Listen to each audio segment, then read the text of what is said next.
a real cracker. Up until your grand entrance, that is. My sniffer feels like a plate of mashed taters now, and I'm not loving it. Don't get me wrong, I'm glad you're here. But you could have chosen a less no-stumping moment, huh?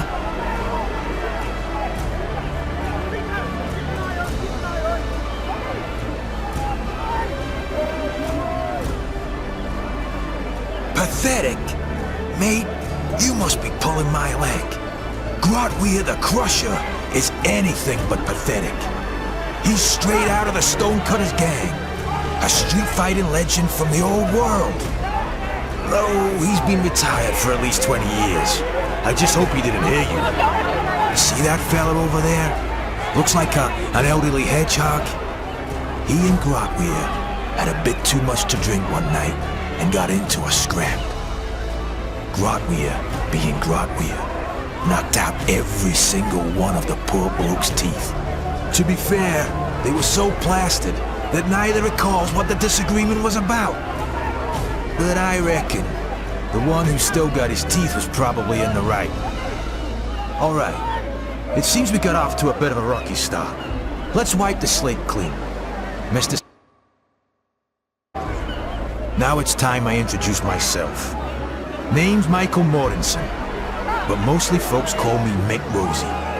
I work for Mr. Simon, managing his business affairs now and then. And you?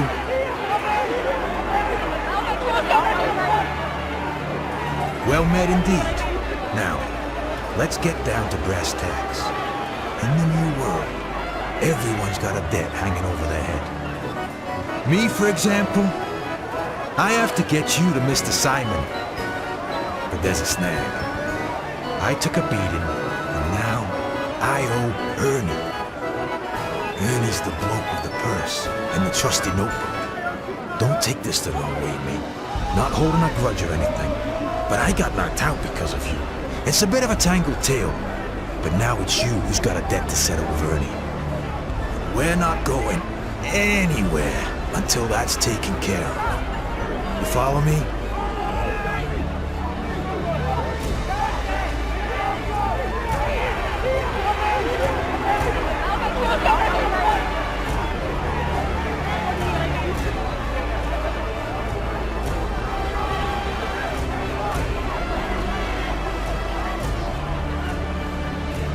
Enough talk. Time for action. Get your hands on that cash, and we'll be on our way.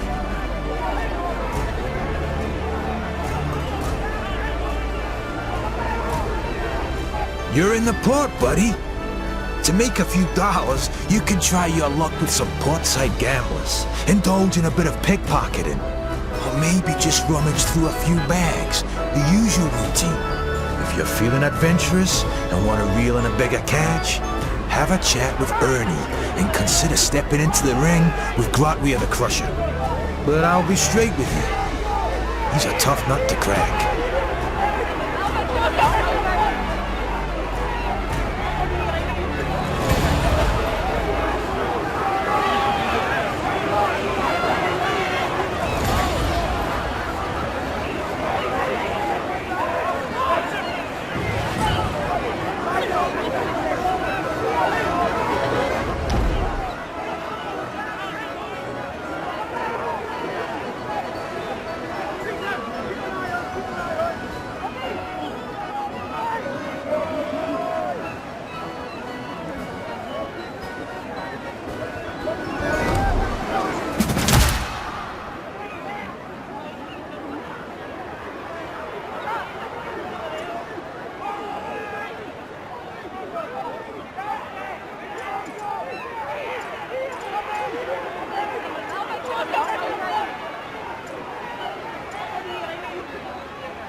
Splendid.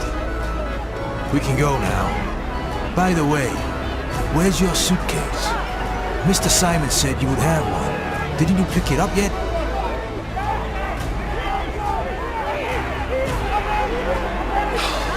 Blast it all. All right. Let's take a look at the luggage belt then. It's got to be there.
A police officer in a flashy tech outfit stands on the stoop, engaged in a quiet tete-a-tete with a man.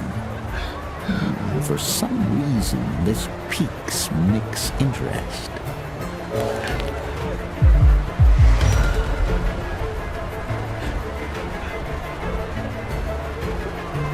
I had a feeling we were gonna get along. Hey, Jimmy, my man. The cop startles at Mick's exclamation, his countenance darkening as he looks up at the imposing giant. It's abundantly clear that he's less than thrilled by Mick's appearance. What do you want, Mortensen? Jimmy, you owe me a little something. And since I'm in the neighborhood, I thought I'd cash in. The policeman's face grows another shade darker as he forces a smile onto his face. Yeah, I think we need to have a little one-on-one off the record. The policeman nods pointedly in your direction. The policeman's eyes are darting about, and he's breathing in harsh gasps.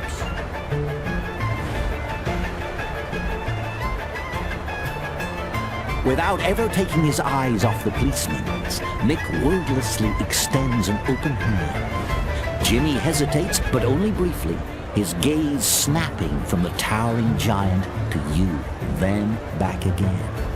Finally, he lets out a long, reluctant sigh and drops the mysterious package into Mick's massive palm. Damn it, Mortensen. Here, take it. Gag on it, you bastard.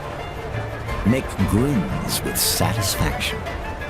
And keep this between you and me, all right? Not a word to another living soul. I understand. I'm not a kid in short pants, you know.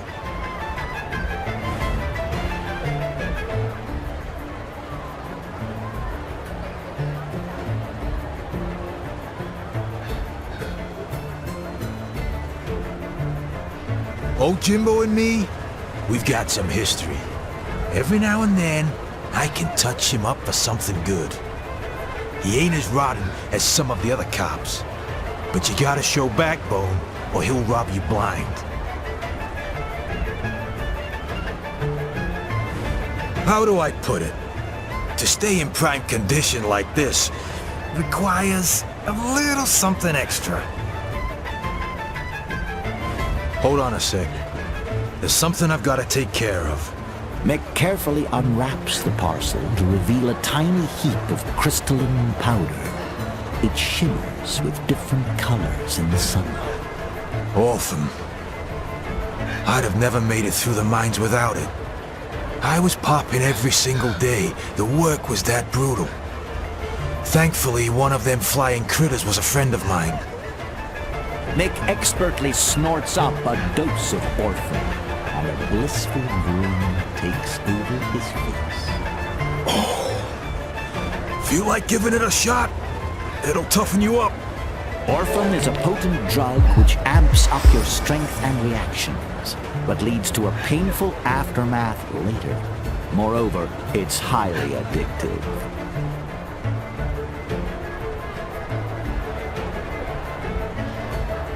You've got no idea what you're passing up, pal.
This dwarf is openly weeping, anguish etched on his face. He's surrounded by drained wine bottles, each a testament to his despair. As you draw closer, a noxious but familiar odor wafts over you, the acrid tang of rock gut, the cheapest of spirit. Totally plastered, the dwarf is wallowing in his misery. Stop bothering me! Damn it! What do you want? Your bags? Nobody cared a fig about Finley McClatchy as long as everything was working. Nobody! Only when it all broke down did they start going, Finley, can you help me with my suitcase? Finley, can you find my purse? What do you want? Let me guess. Is it luggage? I just bet you want some fucking luggage!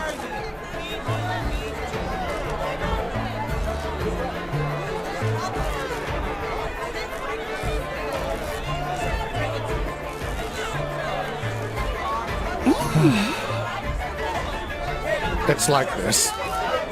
Richard Maxwell Gracefield Parisi III arrived in town 2 days ago. He's a famous theater director. There's been a shutdown at the station, and Mr. Parisi was invited to entertain any new arrivals until it's sorted out. I've wanted to be an actor my whole life! Whoop. To be so adored that whenever people saw me, they would smile. You know what I mean? So this was the chance of a lifetime for me! But he just grabbed his suitcase and walked on by, didn't even glance in my direction. I'm so plain. I wasn't worth the least bit of his attention. Oh my God, I'm such a fool. I should have thought of that. How could I ever think poorly of Richard Maxwell Gracefield Parisi III?